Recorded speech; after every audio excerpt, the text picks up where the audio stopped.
Di video kedua saya hari ini saya ingin membahas tentang pertandingan antara Everton versus Arsenal, di mana Everton berhasil meraih kemenangan dengan skor 2-1. Apakah hasil akhir ini merupakan sebuah kejutan bagi saya? No, ini sama sekali bukan merupakan sebuah kejutan. Everton pantas meraih kemenangan di game ini, walaupun ada juga perlawanan yang diberikan oleh para pemain Arsenal.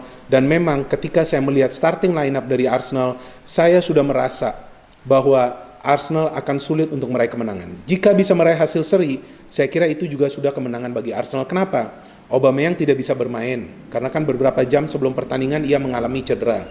Partey kita tahu dalam beberapa pertandingan terakhir memang absen karena cedera.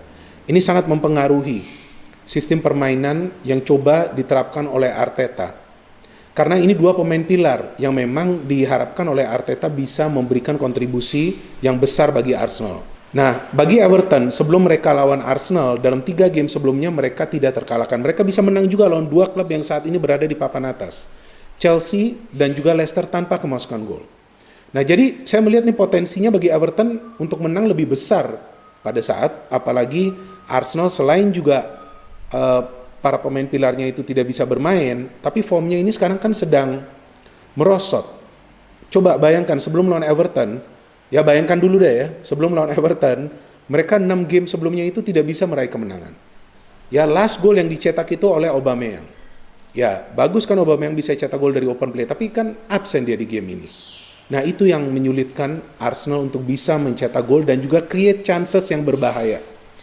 Padahal dari segi permainan juga Arsenal memberikan perlawanan, para pemainnya berjuang habis-habisan. Agar paling tidak jangan kalah lagi deh. Nah, ini kan sangat penting, jangan kalah lagi. Ya, mereka juga kalah dalam beberapa pertandingan sebelumnya yang memalukan kan lawan Burnley di kandang sendiri. Dan sulitnya nih bagi Arsenal bahwa dalam beberapa game terlihat para pemain ini bermain keras, ya, more agresif, extra agresif. Sehingga ada Gabriel yang terkena kartu merah, ada Xhaka yang terkena kartu merah. Ini juga akan menyulitkan sekarang. Saat Gabriel yang diandalkan ya kan sebagai salah satu center back juga absen di game ini. Xhaka saya tidak yakin bisa masuk starting lineup lagi. So, ini adalah situasi yang sangat menyulitkan bagi Arsenal saat ini, dan tentunya saya sebagai salah satu fans Arsenal juga mengharapkan yang terbaik lah tetap bagi Arsenal. Tapi saya sekarang tidak melihat ya, atau tidak bisa berharap bahwa Arsenal akan bersaing untuk masuk ke top 4 zone agar bisa qualify untuk UEFA Champions League musim depan. Karena sekarang ini mereka berada di peringkat nomor 15, oke? Ya, poinnya baru 14. Kalau kita lihat dengan top 4, jangan top 4 deh, kita lihat dengan top 5 saja, ini sudah 24 poin yang dimiliki oleh Southampton di posisi nomor 5, 24. Arsenal 14, selisih 10 poin. Dari produktivitas mereka juga hanya 12 gol. Ya kan, ini kan menunjukkan bahwa Arsenal sulit untuk mencetak gol. Jangankan sulit untuk mencetak gol, untuk mengantisipasi serangan dari tim lawan aja sulit. Jarang kan Arsenal ini clean sheet. Nah, udah itu mereka hanya terpaut 4 poin dari zona degradasi, di mana zona degradasi itu kan mulai dari peringkat nomor 18 ya, urutan nomor 18, Burnley. Arsenal 14 poin, Burnley 10, ini hanya beda 4 poin. Jadi sekarang fokusnya bagi Arsenal saya kira adalah untuk menghindari degradasi, memperbaiki peringkat mereka di klasemen sementara Inggris Premier League. Udah tidak perlu lagi bermimpi untuk lolos bermain di kompetisi antar klub Eropa musim depan, kecuali nanti ada pembelian pemain yang besar-besaran di bulan Januari.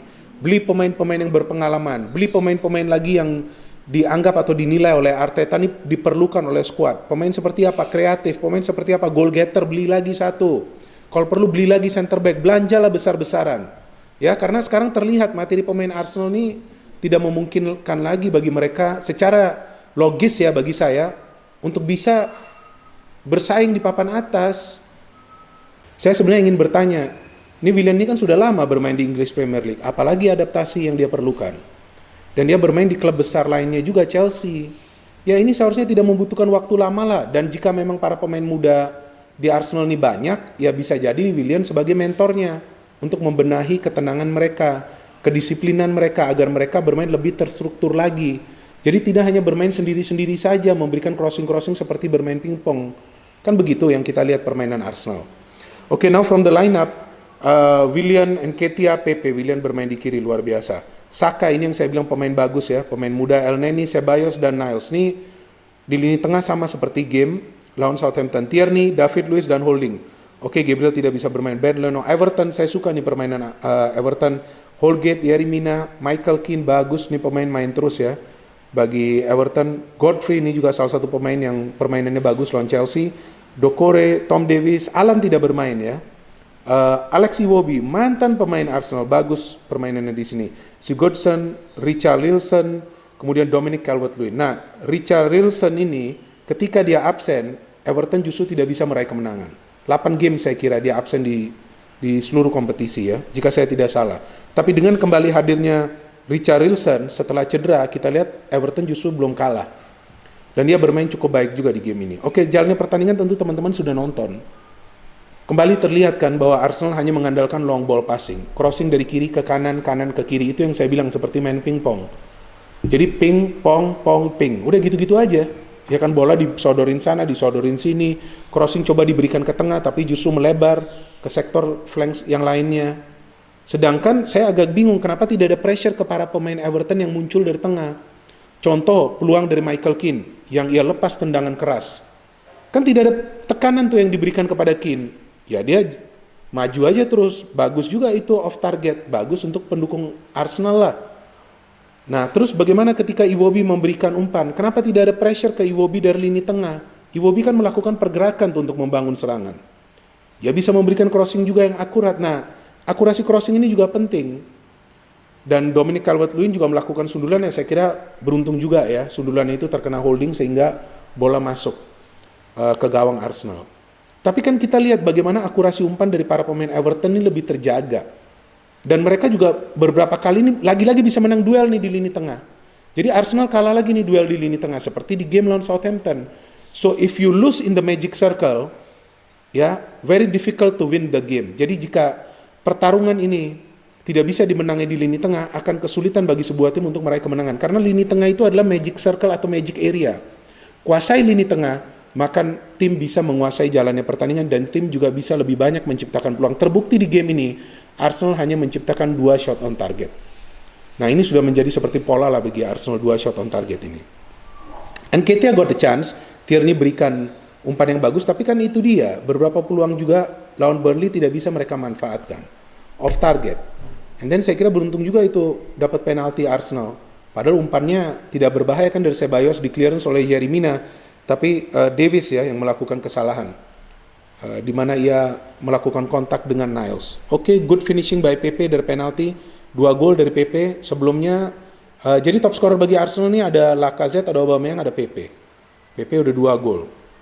Saya juga bisa perhatikan bahwa Everton juga tidak banyak menciptakan peluang di game ini. Tapi akurasi passing mereka ini yang bisa terjaga membuat mereka juga tidak kesulitan untuk menyerap ya permainan cepat yang dikembangkan oleh para pemain Arsenal dengan para pemain muda mereka. Dari segi permainan sebetulnya Arsenal ini bisa menekan para pemain Everton, tapi bukan menekan dengan agresif, menekan dengan passing and movement, cepat nih movementnya dari para pemain. Dan Everton juga mencoba untuk memperlamban ya kan tempo permainan. Mereka tidak ingin terpancing dengan permainan Arsenal. Oke, they can score from a set piece. Yerry Mina bisa memanfaatkan umpan dari Sigurdsson yang memang tampil luar biasa juga lawan Chelsea. Tapi setelah itu saya kira bahwa Everton juga sulit menciptakan peluang yang berbahaya. Mereka mencoba untuk mempertahankan zona pertahanan mereka. Ya karena mereka juga memerlukan kemenangan kan. Nah sekarang ini mereka berada di peringkat nomor 2 klasemen sementara. Peringkat pertama adalah Liverpool. So dari Merseyside ya ini 2 klub. Habis itu ya memang adalah tetap peluang bagi Arsenal. Tapi mana peluang-peluangnya, gak ada yang clean shot on goal. Oke, David Luiz kena tiang. Tapi setelah itu gak ada. Kita melihat bagaimana crossing-crossing yang melebar. Ya kan, mencoba membangun serangan secara terburu-buru. Tidak ada pergerakan tanpa bola yang bisa menyulitkan konsentrasi dari para pemain Everton. Ya gimana mau membuka pertahanan Everton? Justru para pemain Everton tuh benar-benar menaruh banyak pemain di kotak penalti pertahanan mereka.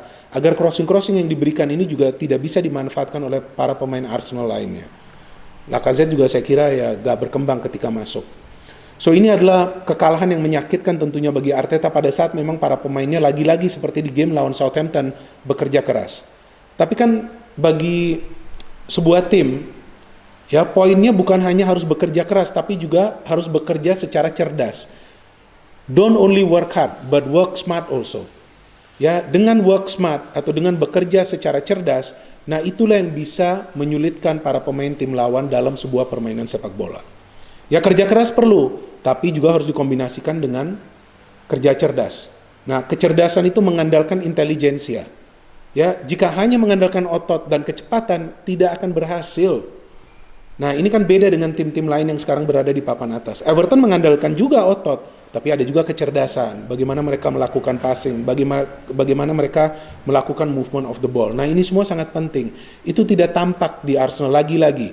Dan saya sudah bosan terus terang membahas soal Arsenal. Saya bingung kalian semua ini terus komentar minta saya bahas Arsenal. Nanti Arsenal menang pun saya belum tentu juga akan bahas. Tapi ya udah, bukan berarti saya khawatir atau takut untuk membahas Arsenal. Saya selalu konsisten bahas Arsenal, mau mereka menang atau mereka kalah. Dan saya agak kaget dengan fans-fans Arsenal lainnya ketika Arsenal menang di MU, kalian semua happy. Saya tidak happy, karena poinnya bukan hanya satu kemenangan, poinnya konsistensi untuk meraih kemenangan. Kan targetnya untuk masuk ke top 4. Ya sekarang targetnya adalah untuk selamat dari degradasi. Apakah Arteta akan out? Jangan tanya saya, bukan saya manajemen Arsenal. Ya, tapi Arteta sudah berusaha sekeras mungkin ya. Saya kira ia tidak beruntung juga. Pemain-pemain baru yang dibeli juga kan belum berkembang. Ya paling tidak itu merupakan alasan lah. Tapi saya kira bagi pelatih ia juga harus bisa develop pemain-pemain yang berada di dalam skuad. Kapan Ozil akan main? Nah, semoga Ozil yang dimainkan nanti mulai bulan Januari. Paling tidak bisa menjadi mentor bagi para pemain muda Arsenal. Sebetulnya bagus-bagus pemain-pemain muda Arsenal. Cuman bagaimana mereka bisa dikembangkan, di-develop with intelligence. Jadi jangan hanya berlari sana-sini, mengandalkan permainan agresif, tapi hasil akhirnya tidak ada. Tim saya lagi kalah, tapi saya tetap mencintai tim saya. Saya tidak akan pernah menghujat tim saya, karena menghujat adalah sesuatu yang negatif, tetapi kita harus membangun semangat para pemain kita yang berada di tim favorit kita. No hate, only football, salam sepak bola.